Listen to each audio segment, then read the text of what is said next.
compliment? Or was that a reverse compliment? It's prime time that we try to make some sense of some of the terms that we use when talking about DNA sequences and how we can manipulate these sequences in software when we're trying to design things like primers. So, when it comes to understanding the sequences of DNA and the terms that we use to describe it, we need to understand a few key things about DNA. One is that it's directional. As I talk about it, it'll go from a 5' end to a 3' end. Two is that it's double-stranded typically. And three is that these strands are going to be running in opposite directions. So they're going to be what we call anti-parallel. So let's start with the directionality in the first place. So by directionality, we're talking about DNA in the terms of 5' to 3'. The directionality can be seen in terms of the individual DNA letters, so these deoxyribonucleotides. In these letters, basically, we're going to have the 5' refer to this position right here. So this position right here is going to be the 5' position, where this kind of like prime notation is referring to the position of these carbons relative to this sugar. So this deoxyribose sugar in the case of DNA, this would be your 1' position, your 2' position, 3', 4', 5'. So this is your 5'. And in the case of a nucleotide, it's going to be hooked up to phosphate groups. So when we talk about the 5' end of DNA, it's going to have these phosphate groups free. But what happens is when DNA letters join together, these phosphate groups are actually going to be used to power the joining, to provide the energy needed. You can think of these phosphate groups, these negatively charged phosphate groups, as being kind of like a clamp spring. And so they're being held together tightly and they're negatively charged, so they're repelling one another. And so if you were to break that bond, you would be kind of unclamping the spring. Just like if you were to unclamp an actual spring, you'd kind of like send something flying across the room if you had something on the end of the spring. Here we have the energy, instead of being used to fling something across the room, being used to help join these DNA letters together. So when DNA letters are added together, they're added together based on like the incoming nucleotide's 5' ends, having these phosphate groups. And the joining together is going to be to the 3' end of the other nucleotide. So at the 3' end, so 1, 2, 3, 3' end is going to have an OH that's going to actually kind of like attack this phosphate group and allow for the joining. So when we have these letters joined together, it happens in the 5' to the 3' direction, where 5' refers to having a free 5' phosphate groups, and 3' refers to having a free 3' OH. And so we talk about DNA when we write it out, we're also going to be writing it out in the 5' to 3' direction. And actually, when our cells go to make protein from it, so when the ribosomes go and they travel along these sequences and make protein based on the instructions of the DNA, they're going to be going from 5' to 3'. And so the 5' end is going to be kind of having the instructions for making the beginning of a protein, the N terminus, and then the 3' end is going to have the instructions for making the end of the protein, the end of the protein, the C terminus. So basically everything is going to be happening in terms of 5' to 3'.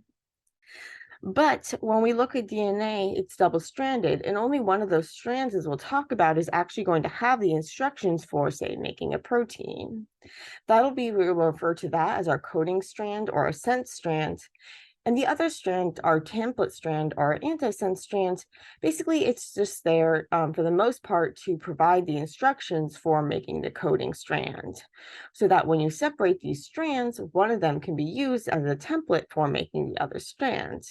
So this is the really great thing about DNA being double-stranded, is you can kind of unzip the strands and use one strand as a template for making the other strand, thanks to the one-to-one base pairing relationship between the different DNA letters. So between guanine and cytosine, and between adenine and thymine, so G to C and A to T. Basically, if you know the sequence of one strand, you can use it as a template to make a copy of the other strand. But these strands are going to be anti-parallel to one another. So as you look at them on the screen, the top one looks like it's reading from 5' to 3', and the bottom one is reading from 3' to 5'.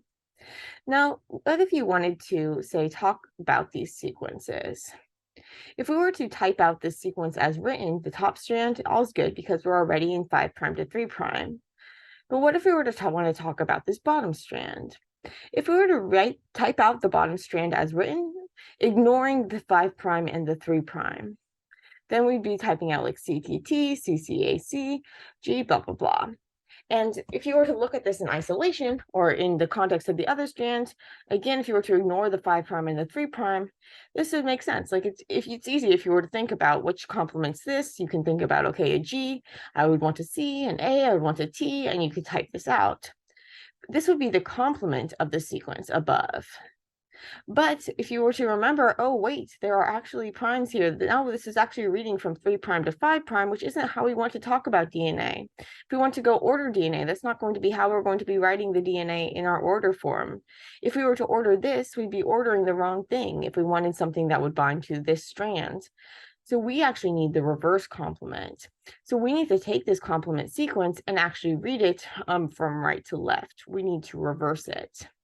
And so if we read it from right to left, now we get this GCT, GTCAG, CACC, and so this would be the reverse complement.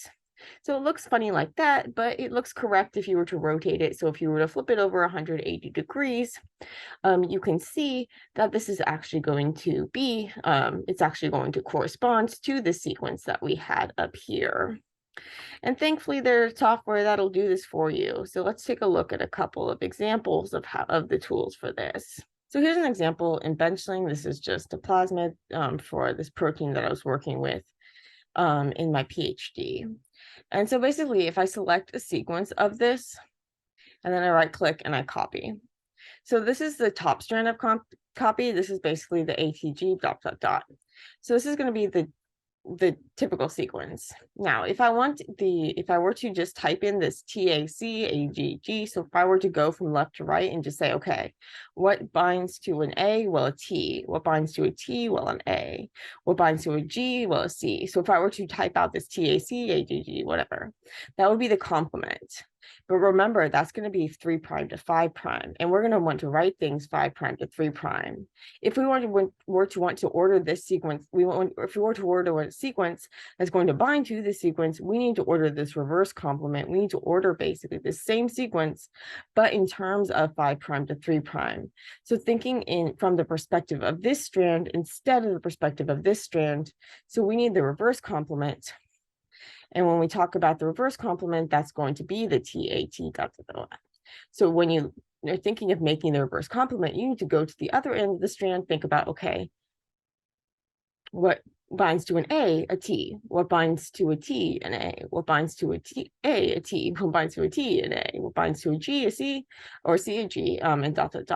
So this would be how you would go about thinking through what the reverse complement would be.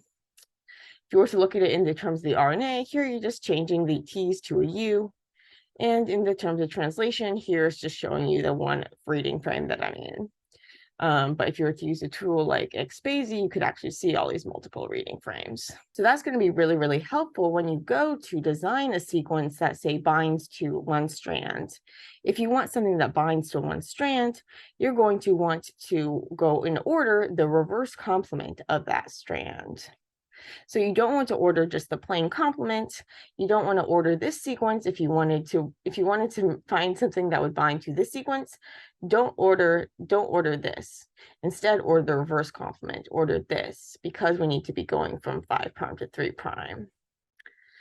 So you can see, though, that, I mean, like, there's not really a top strand or a bottom strand, especially when you're talking about DNA and its actual, like, context in your body. That double helix doesn't have a top and a bottom. It all depends on your point of view. But the strands of information of DNA, although one can be used to make a copy of the other strand, they're not identical because of that complementarity and the fact that these strands are anti-parallel to one another. So when one of these strands is actually going to make sense and be the sense strand, and the other strand is kind of going to not really make sense in terms of to the cellular machinery, at least at a specific location. So it's easiest to think of this in terms of the protein making parts. So when we talk about the instructions for making a protein, we can talk about the DNA kind of like encoding the instructions for the protein, so coding for the protein. And so one of the strands is going to have the information for like the coding information, the information that holds this, that the ribosome can travel along, read the genetic code, and these three-letter kind of words called codons. So it goes three letters at a time, and this is going to piece together the corresponding amino acids, and much more on this in other posts. But the thing you need to know here is that you're going to be reading out in these three-letter kind of chunks, and it's going to be occurring based on the sequence of one of the strands. Because if it were occurring based on the sequence of the other strand, so if you were to take the same region of DNA and you were to look at the other strands, well, now the instructions would be completely different. And so only one of these strands is going to actually like code for the protein. Only one of these strands is kind of going to make sense. And so we can refer to this as the sense strand or the coding strand.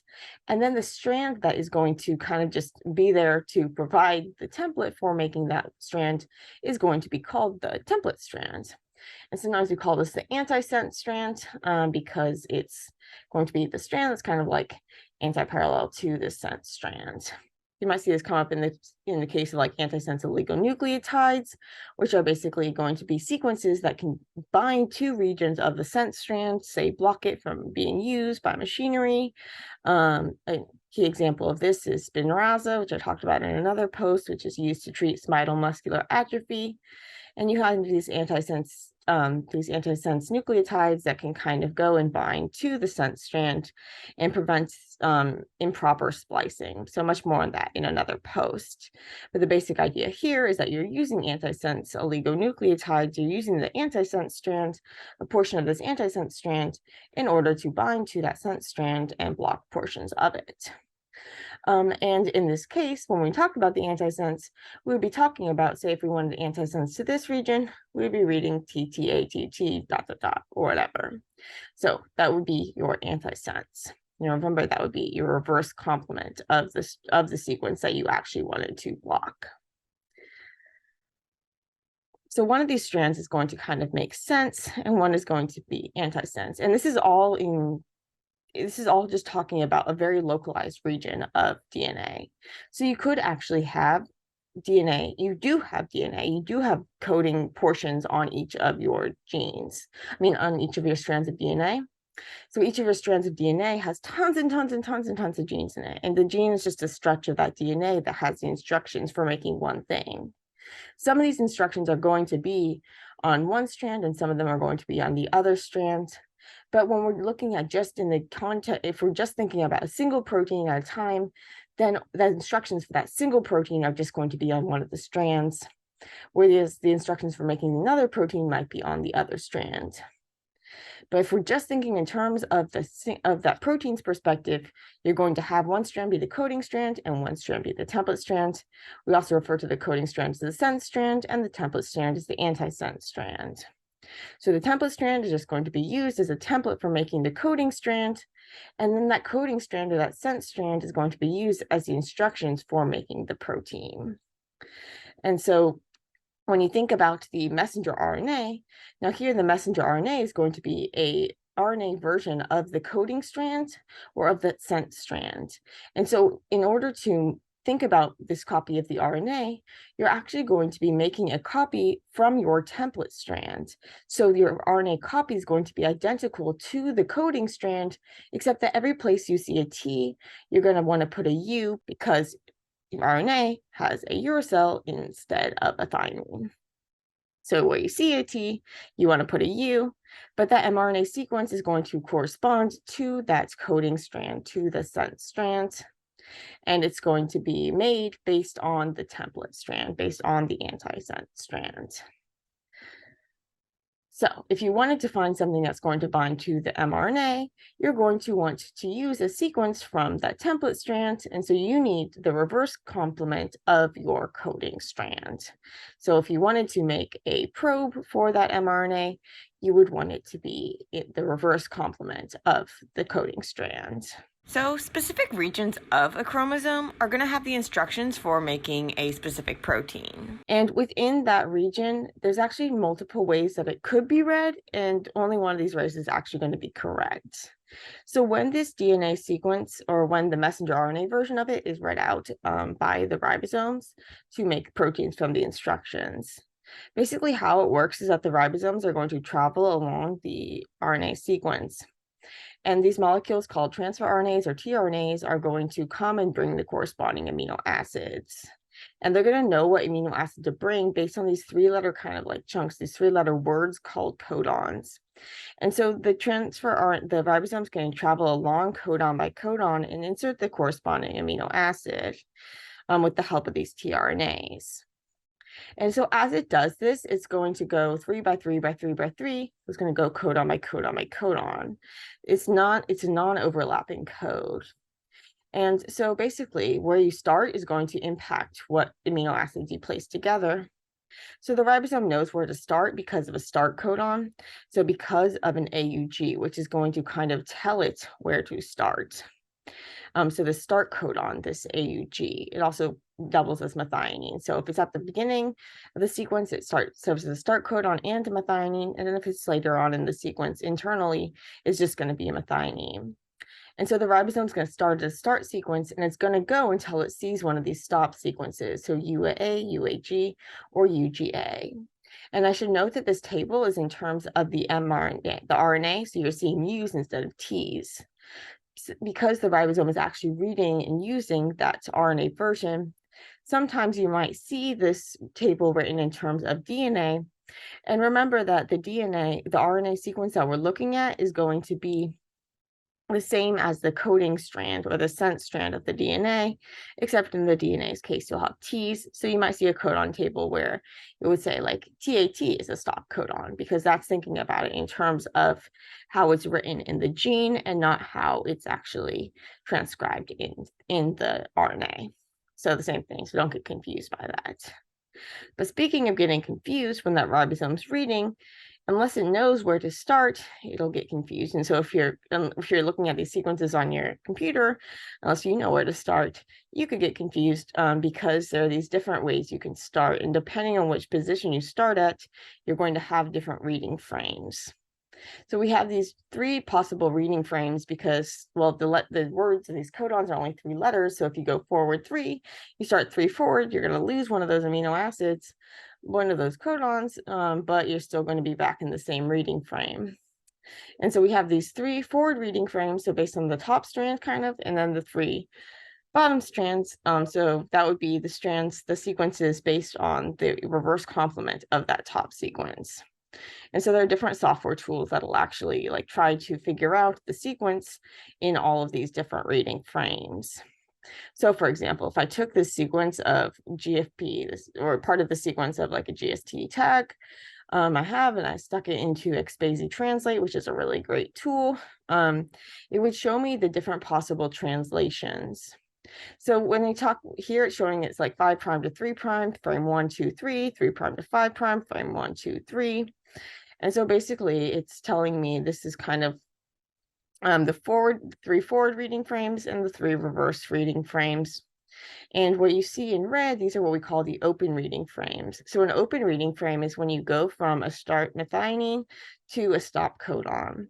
And so here you can see that if you read it in this frame, it's going to be in frame, and this whole sequence is going to make sense. If you were to start one further down, start off shift 1, well, now you have a bunch of these stop codons interspersed. You don't have a start codon until all the way down here, and then you have a stop codon. And so you actually have multiple open reading frames within this sequence. So an open reading frame is kind of like a possible sequence that could be used. It goes from a start to a stop, but that's not necessarily, it doesn't mean it is used. And so in all these cases, like basically this would be your actual use thing. But if the ribosome were to get confused and to start at a different position, you could have different open reading frames, which is why it doesn't just rely on there being a methionine. There's also other signals that help the ribosome know where to start. And finally, although we've been talking in terms of sequences, we also can talk, and sometimes when you're looking at a sequence, you might see symbols that you don't really recognize. And so sometimes it's because we don't know what the letter is. So if you see an N, that can stand for any nucleobase. You see an R, that's going to stand for a purine. So a purine is going to be an adenine or a guanine. You can remember pure as gold. The purines are adenine and guanine. I like to think of remembering that these are the purines because these have two, that these have two rings, because I think of them as kind of being pure since they've got it all. They've got these two rings, as opposed to the pyrimidines, so the thymine, cytosine, and uracil, which only have a single ring. And so when we talk about abbreviation for a pyrimidine, we talk about, we use a Y. So if you see a Y in a sequence, that's going to stand for C, T, or U. If you see an R, that's going to be an A or G. And if you see an N, this could be any of them.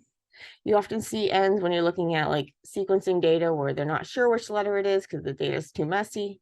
Or in the case of if you were to like order some random sequences where you would say, okay, we'll put in a mixture of these nucleotides, and then you wouldn't know what exactly was put in there in the test tube, but you knew that would be one of those four, and so you would see an N in the sequence. To review, DNA is directional. We talk about it running from the 5' end to the 3' end. This is like it has an actual function because our cells are going to add the letters in the 5' end to the 3' end. The translational machinery, so the ribosome is going to read it from the 5' end to the 3' end. And so when we talk about it, we're going to be talking about it in terms of the 5' end to the 3' end. But DNA is also anti-parallel, so you have it's double-stranded and anti-parallel. So one strand is going to be reading from 5' to 3', and the other strand, it looks like it's from 3' to 5' until you flip it over, and then that one's on top. And so it's all just from the perspective in terms of how we're talking about things. This can complicate things when we're trying to actually work with these sequences on our computer. So if we were to work with the one strand from 5' to 3', all's good. But now what if we want to talk about the second strand? If we were to just type it into our computer as written, CTT, CC, ... whatever, we would be writing the complement. So we would have it so that you have it lined up where C is in the same position as your G and T is in the same position of your A, ... So it makes sense when you look at it like this, except here you're not considering that you have the 3' and the 5'. You're reading from the 3' to the 5' direction, which isn't the way that we talk about DNA. And so we need to talk about things in terms of the 5' to the 3' direction. So we need to take this sequence and we need to take the reverse of it. So we need to write it CGTC. Well, I can't read backwards. Good thing for the translations for the software that'll do this for you. But basically you would be GCT, GTC, basically, and this would be your reverse complement sequence. And so if you were to go and you were wanting to order like a PCR primer or a probe that would go and bind to this top sequence, you would want to use this reverse complement.